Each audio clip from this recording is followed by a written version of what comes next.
All right, what is up, everybody? We are back with another edition of Everyday Hoop. Hope you guys are having a good one. Today, we're going to be talking about the Dallas Mavericks. They have been amazing. They've won 10 of their last 11 games. They're looking like the team that we thought they were coming into this season as reigning Western Conference champions. We're going to talk about today how they have molded this season and how their team is performing at a very high level right now here in today's video. Thank you guys for the views on the videos and the shorts recently. I really appreciate it. If you do like the content around here, consider subscribing, like, turn notifications, do all stuff like that. I really appreciate it. It really upset a lot. Link to my Twitters, all that stuff down in the description below. And yeah, don't waste any more of your time. Let's get right into it. So the Dallas Mavericks, they are hooping right now. They've won 10 of their last 11 games. They're currently 15-8, sitting tied for second in the Western Conference. This comes after a rough start. They started this season 5-7, particularly right before this hot streak. They lost 4 games in a row. They lost to Phoenix by 1, to Denver by 2, Golden State by 3, and then Utah by 2. All close losses that they just did not look like the Mavericks that we knew they were or thought they were going to be coming into this season. I said it all offseason when I talked about the Mavericks, their team, they went to the finals and they got better. Adding in guys like Klay Thompson, adding in Quentin Grimes, Najee Marshall, I thought were really good pickups. Having now a full offseason of Daniel Gafford and PJ Washington, two guys that were vital pieces to their finals run last year. Now getting a full offseason to really incorporate into the system. I thought just everything was going to be really good. I predicted them, I think, maybe to be like a top 4 seed in the West, top 5 seed in the Western Conference. And they started the season not so great. There's a lot of different reasons for that. The defense was not really there. Luka Doncic didn't have an amazing Luka-esque start to the year. Some of the role players are kind of reeling a little bit, and things were looking really tough. But now they have flipped it on its head. Again, they've won 10 of their last 11. They're currently on the longest winning streak in the NBA right now. They've won 6 games in a row, 10 of their last 11. Their only loss was an overtime loss to the Miami Heat by 5 points. But besides that, they've been great. They beat the Thunder. They beat the Nuggets. Got their get back on them. They beat the Knicks by 15. They had a great, on Tuesday, they had an amazing comeback victory against the Memphis Grizzlies that locked them into the knockout round or the next quarterfinal round of the NBA Cup. Last night, they beat the Wizards by 36. They have been on fire recently. And I just want to go through some stats, look at how this team has really done this, how they've looked like the Mavericks that the reigning Western Conference champion type of Mavericks team. In their last 11 games, it just feels like everything has kind of been on for this team. Looking at some of the stats, in this last 11 game stretch, they have the third best offense and the eighth best defense in the league, first in net rating. So when you have a top 3 offense and a top 10 defense, things are going to go good. They've been second in points per game, third in field goal percentage, third in 3-point percentage. They get into the free throw line a lot. Second in free throws made, first in free throw attempts, so they're getting easy ones at the free throw line. Fourth in rebounds, second in second chance points, fifth in fast break points, fifth in points in the paint. So I feel everywhere. They've been shooting the ball efficiently and doing their thing. And then defensively, fourth in opponent field goal percentage, fourth in opponent three-pointers made, sixth in opponent three-point attempts, fifth in opponent rebounds. So basically, they're not letting teams get up threes or get rebounds, which is huge to winning games. Obviously, if you're not getting up threes and you're not giving up easy second chance opportunities and easy rebounds and not closing out with just one shot possessions, it's going to be a lot better to win. Obviously, that's only over the last 11 games though. Over the entirety of the season, they're fifth in points per game. They're a high-powered offense, third in field goal percentage, sixth in rebounds. They have the fourth-rated offense, the eighth-rated defense, and are fifth in net rating. So you have a top 5 offense and a top 10 defense. That's going to be a pretty good recipe to winning games, And they also did a lot of this without Luka Doncic in there, which I think maybe I mentioned it on the channel. I don't know. I think this Luka being out might have been a blessing in disguise for this team because early on in the year, not many of their role players had any rhythm. Really, it was kind of just like Luka kind of not being Luka, but still being good enough. Kyrie having an incredible season. You have the Gafford, Lively, Klay was hitting some shots early in the season, but it just wasn't, they didn't really have a bench. Even there was a game, I think maybe it was against Phoenix. One of the losses where Jason Kidd after the game called out the bench, but he's saying we need someone on the bench to do something. Like no one else besides really Kyrie and Luka, and maybe some Derek Lively and Klay here and there were really doing much for this Mavericks team. But now with Luka being out and Luka missing time due to a wrist injury, it really, it put a lot of pressure on everybody else around to be like, all right, we have to step up. We have to correct the ship doing this without Luka.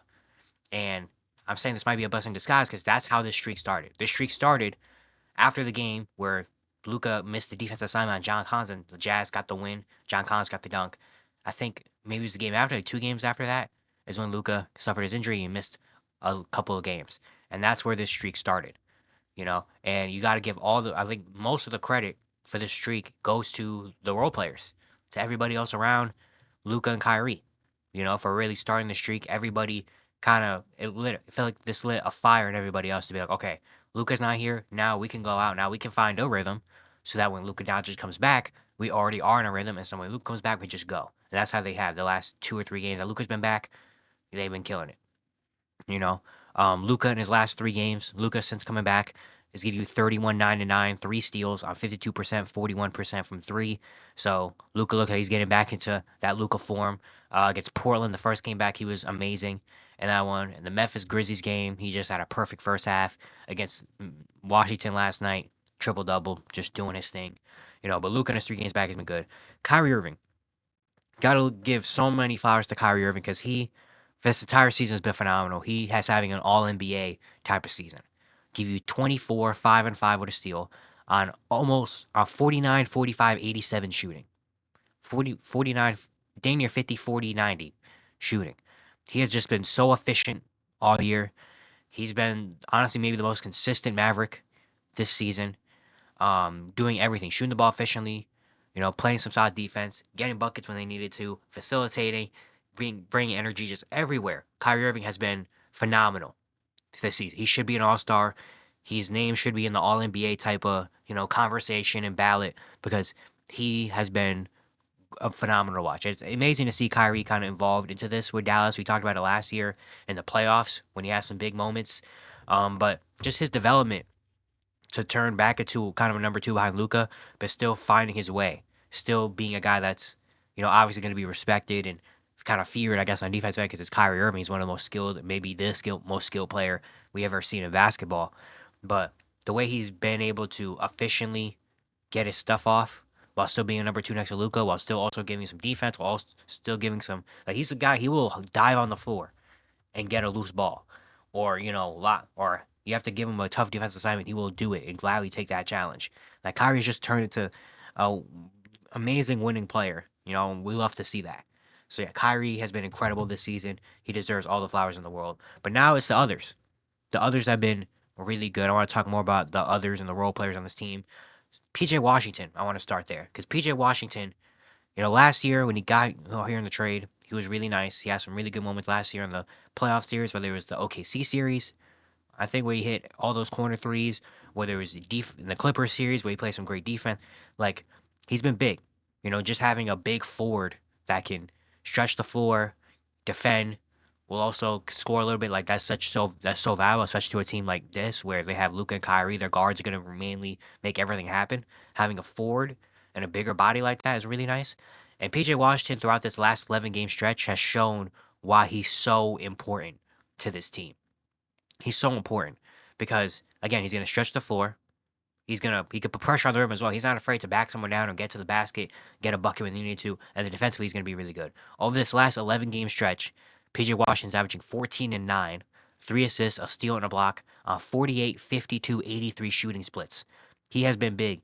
There's been so many ones. The Nuggets game, the NCAA tournament Nuggets game that they did last week. They won last week. PJ Washington was a huge factor in that game because every time they got the switch on Jamal Murray, he was just taking him to the bucket. Every game, his shot wasn't falling from three, but he was just, all right, I'm going to get to the bucket. Got to the bucket. That's how they won the game, is on PJ Washington getting to the bucket, getting that. And the Grizzlies comeback the other day. The comeback against the Memphis Grizzlies, PJ Washington guarded Ja Morant in that fourth quarter and did an amazing job on Ja. So just showing the versatility and how he's just such a vital piece to this Dallas Maverick team. PJ Washington has been really good. The big man play. Daniel Gafford and Derek Lively, one of the better two big rotations they have in the league. Daniel Gafford is leading the league, shooting 72% from the field. He just does that. Block shots at an amazing level. Derek Lively starts now over him, which I think is the right decision because Derek Lively is such a good basketball player, man. I saw it really in that Grizzlies game. He was big in that Grizzlies game. He's just such a high IQ big already, and he's only 20 years old, and he's such a high IQ big man. Rebounds the ball very well, scores inside very well. Him and Luka just have a great connection. But his passing ability is really nice for him to be able to make reads off when they double Luka at the top of the key and dump down to Lively. And Lively's got to make a play. Lively can make that play defensively. He's so good already over there. Like he's such a great basketball player, man, and he's gonna thrive being in Dallas as long as Luka's around. He's really good. He deserves that starting spot. And those two are just incredible. An incredible two big man group. Two guys that can run the floor, gonna shoot the ball efficiently, is gonna defend, and can make some good passes. You know, like that's everything you want in a big man, especially on a team like this when you have Luka Doncic and Kyrie Irving, two amazing scorers at the guard position. You need guys like that could be kind of security blankets for them, and that's what Gafford and Lively do, and they do it incredibly. Najee Marshall has been big as well. Najee Marshall, I was a big fan of the signing this offseason. I feel like he was going to be a guy that, in New Orleans, he was really good, but I feel like he wasn't really a name because in New Orleans, I mean, there was so much going on in New Orleans, but now he can go to a Dallas Mavericks team and people are going to really see how good Najee Marshall is. And he has been really good despite not shooting the ball so well. He's shooting 29% from three, yet he's still been really good because and he's giving you 11, 3, and 2 with a steal on 54% shooting from the field. When Luka came out, he was like a 20-point scorer. He has some nights where he put up 20, 24 points because he is just someone that will do anything you need him to. Literally, the definition of whatever you ask, I'm going to do. They call him the knife for a reason because he just does. He's so versatile, does so many different things. You need him to be a spot up shooter or just like a connecting piece. That's fine. You need him to have the ball in his hands to make a play. Sure. You need him to go get a bucket. Sure. You need him to guard one of the better players. Sure. Like he does so many things on the court. He's so versatile on the court. And he's such a great piece, especially when you're a team like the Mavericks that want to win a championship. You need players like that. You need versatile players that that you feel comfortable putting him in any spot you need him to. Where you're like, all right, you're next to Luka and Kyrie. We need you to be a spot up shooter, but also be a defender, guard one of these players. Like go guard Jamal Murray or something, in the clutch. Okay, sure, I got it. All right, Luka's not playing. We need you next to Kyrie. You need you to be the second guy. I need you to be a secondary ball handler, shot creator, all that stuff. Okay, I got it. No, Luka and Kyrie, you're with the bench unit. We need you to be one of the leaders in the bench unit. All right, sure, I got it. Like having guys like that you could just feel comfortable throwing in any spot and be like, he's gonna make something out of it. That's key. So Najee Marshall has been such a big piece. Quinn Grimes. I loved Quinn Grimes in New York. Last year he had a pretty not good year. He got traded to Detroit. Didn't really play much there. Offseason he got traded to Dallas now. I was a big fan of that. He started the year off pretty bad, and I was like, dang, what happened to Quinn Grimes? But he's found it. His last 11 games, during this stretch, he's giving you 14, 4, and 2 with a steal, shooting 52% from the field, 46% from three. He's just a guy that he's gonna shoot it. Really. He's a guy that's going to shoot the ball, very smart basketball player, solid defender, just another kind of wing piece to add to this team. So Quinn Grimes has been really good. And then Spencer Dinwiddie has been revived a little bit. He's another guy. He started the year. He wasn't even in the rotation. The first maybe 5, 6 games, like he wasn't even in the rotation to start the season. But he's found his way. And now over the last 6 games, he's giving you 16 and 5. He's on a hot streak right now. He's shooting 54, 56, 91 shooting. Obviously, that's not going to stay like that. But Spencer Dinwiddie's kind of found his rhythm. He's been lining up from three. He's been confident shooting the ball. He's been confident handling the ball. Like he just looks a little bit more revived, like the old Spencer Dinwiddie that we're used to seeing. And there's so many more. Jane Hardy, when he does get opportunity, he comes in. He's had some nice moments throughout this season. Maxi Kleba is still a really solid, two-way big that you can put in different spots. The only thing that we wish would be happening right now is Klay Thompson really shooting the ball well. He started the year off really nice, but recently he's been kind of falling. He's also missed a couple games this season due to injury.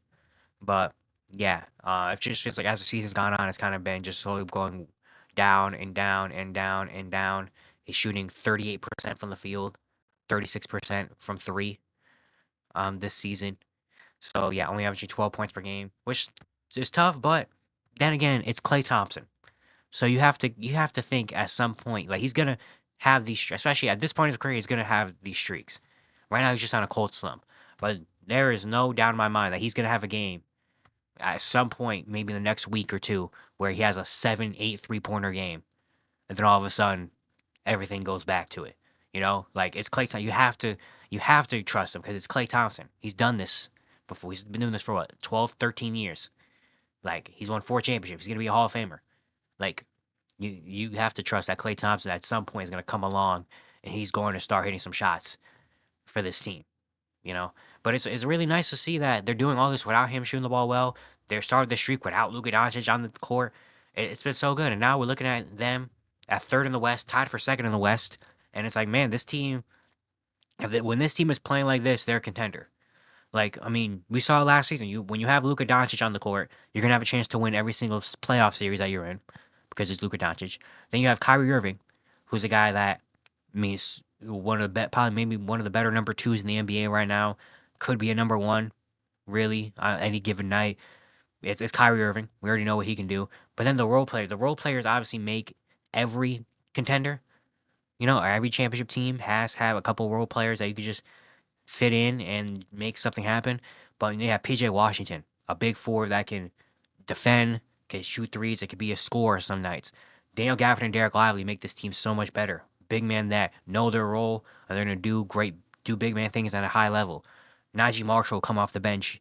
He can have a game where he gives you 18 or 20 points and it's going to give you some good defense. Quinn Grimes can have a game where he hits 4 or 5 threes. Spencer Dinwiddie can have a game where he has 14, 16 points. Klay Thompson can have a game where he hits 6 or 7 threes. Like, there's just so much to this team. You know, then you have guys like Maxi Kleba. You know, Jane Hardy could come in and give you some spot minutes if you really need him to. The defense has been great. This team looks really locked in on the defensive end more and more as the season progresses. So this is a really tough team to play, man. You showed it last year in the playoffs. They're showing it right now. This is a team you do not want to face in a playoff series. This is a team where if you're fighting the last week or two of the season, you're fighting for seeding. I would fight to avoid this Dallas Mavericks team because they are a team that can get you in so many different ways and are such a really well put together team. Like, you got to give a lot of credit to Nico Harrison. I mean, your team that went to again. I say it all the time. It's like a broken record. They went to the finals and they got better.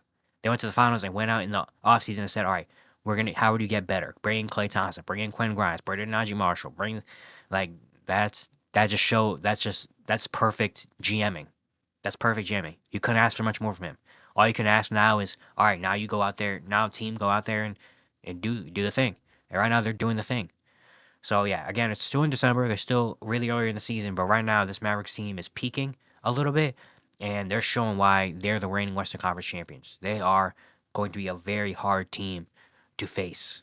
And yeah, that's going to be it for today. Hope you guys enjoyed. Once again, if you do like the content around here, consider subscribing, liking, turn notifications, do all stuff like that. I'd really appreciate it. It really helps out a lot. And yeah, I'll see you guys tomorrow.